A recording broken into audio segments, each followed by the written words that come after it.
Bonjour à tous et bienvenue dans cette deuxième vidéo du challenge CSS de Noël. Aujourd'hui, on va essayer de faire une boule de Noël en moins de 10 minutes.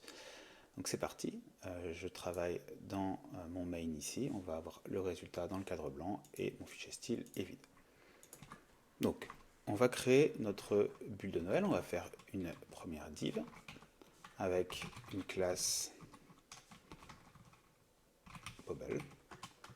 Dans cette classe, on va avoir deux éléments. Une première div qu'on va appeler fixation. Ça va être le petit bout de fixation au-dessus de la boule et une autre div en dessous avec une classe sphère. On va s'attaquer à cette classe sphère.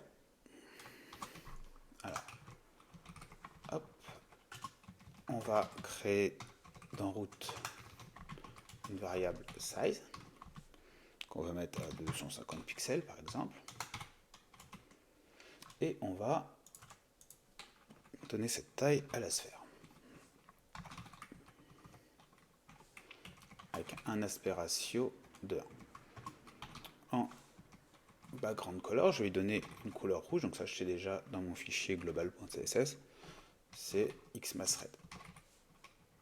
Voilà, on voit un cas.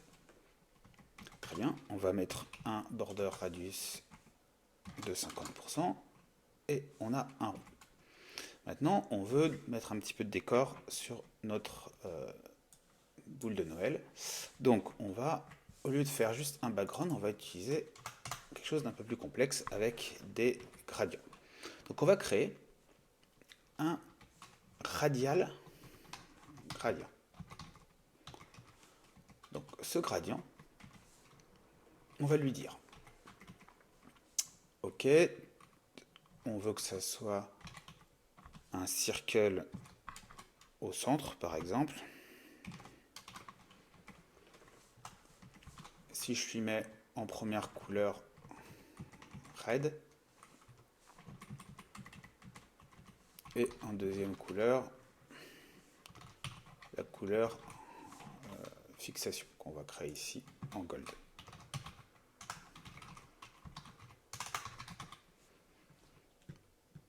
Donc mon background circle at 50-50, on voit qu'on a un gradient qui se fait. On ne va pas du tout obtenir ça comme restom, plus pour vous rappeler un petit peu comment fonctionne le radial gradient. On dit où se trouve le centre et les couleurs. On veut des couleurs qui se stop net, nous. Donc pour ça, on va lui rajouter différentes choses. Mais on va commencer, on va lui dire qu'on veut commencer par du rouge, entre 0 et 30%. Ensuite, et on va commencer notre cercle en X à 50, ou plutôt à 0 ici. Ensuite, on veut lui donner la couleur fixation, faire une petite ligne toute fine. Donc là, on va lui dire recommence à 30%, ce qui fait que ça ne me fait pas un gradient, ça va me faire un gradient net comme ça, je veux pas quelque chose qui soit progressif. Et de 30% à 33%, ça me fait une petite ligne. Ensuite, tu vas me mettre la couleur Xmass Green, qui est aussi définie. Et ça, tu vas aller de 33% à donc soit 57%. Je continue. Je mets un petit peu de retour à la ligne pour qu'on y voit un peu plus clair. Ensuite, tu vas mettre à nouveau la couleur fixation de 57% à 60%. Et tu vas finir par Xmass Red de 60% à la fin. Ça fait que j'obtiens, vous voyez, un petit dessin sympa. Par contre, il est assez déformé, parce que moi, je gère par rapport à un cercle qui commence ici. Donc là, on n'est pas obligé de gérer un cercle, on peut aussi gérer une ellipse. Donc si je mets une ellipse, on va tenir un truc comme ça. Et on peut définir la taille de notre ellipse. Donc on voit bien qu'elle commence là, mais en fait, on voudrait une ellipse qui se fasse en hauteur 100%, mais qui soit très large, pour avoir quelque chose de plus étalé. Donc on va lui dire, fais 500% en largeur et 100% en hauteur. Et on obtient du coup une bande qui fait assez réaliste au milieu de notre boule. Maintenant, on va rajouter un petit effet sympa au niveau de notre bulb.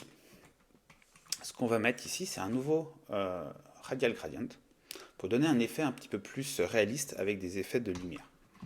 Donc on va faire un circle qu'on va commencer en position 20%.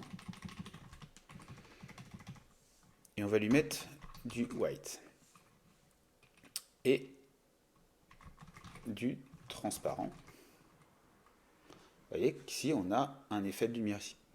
Et je vais lui mettre du black à la fin. Vous voyez, on commence à avoir un truc sympa. Le blanc, il est un petit peu trop marqué, je voudrais qu'il commence un petit peu plus loin, le blanc. Donc ce que je peux lui dire ici, c'est mets-moi moins 25%, par exemple. Il me le décale. Et puis, du coup, j'ai mon transparent. Je peux aussi jouer sur le moment où commence mon transparent. Si je mets 30%, par exemple, vous voyez qu'il est un petit peu plus marqué. Et le black, je peux lui dire, commence par exemple à 80%. Il sera beaucoup plus marqué. Ou au contraire, étale-toi et commence à 120%. Et là, il sera bon. Bon, là, c'est à vous de gérer, mais on a un effet beaucoup plus sympa. Je vous montre la différence. Si je recommande cette ligne-là, on a ça. Et si je la remets, on a vraiment un effet beaucoup plus réaliste. Il suffit juste de jouer avec les paramètres. On va terminer avec la partie fixation. Donc la partie fixation, pardon, on va le mettre ici. Point fixation. En width, on veut que ça soit var size multiplié par 0,2 par exemple. On va mettre ça dans un calque. En aspect ratio, on va lui mettre 2 tiers. En background, on va lui mettre fixation. Alors, on a un truc qui est pas mal. Je vais plutôt mettre 3/2. Voilà. On va lui mettre un border radius de 10%. Voilà. Et on veut que ça soit aligné. Donc pour ça, on va juste se mettre sur notre point bubble. On va lui dire, donc ça c'était la div principale, tu es en display flex, en flex direction colonne, align items center. Hop. On voit qu'on a un petit peu ici de jour entre les deux. On va juste la baisser un petit peu. On va faire du coup un petit, par exemple, margin block end de moins 3%. Pour faire un translate, ce sera mieux. C'est pas grave. Voilà, et on va finir de mettre un petit effet, le même, sur notre fixation avec les effets de lumière. Donc plutôt que de répéter toute cette ligne-là, enfin on va le faire, on va voir. On peut le mettre ici, hop, background, on rajoute ça. On a notre effet.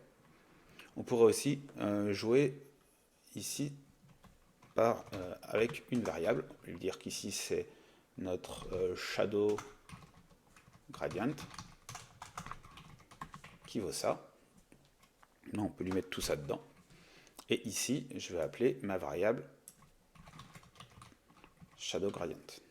Je mets ma virgule. Et pareillement ici, j'en profite, je le remplace. Et donc ici, j'ai juste une petite erreur de copier-coller. Voilà. Et on a notre résultat avec le même effet sur les deux. Et voilà, on a terminé notre petite boule de Noël. J'espère que ça vous a plu. Et à bientôt pour le 3e challenge. Merci.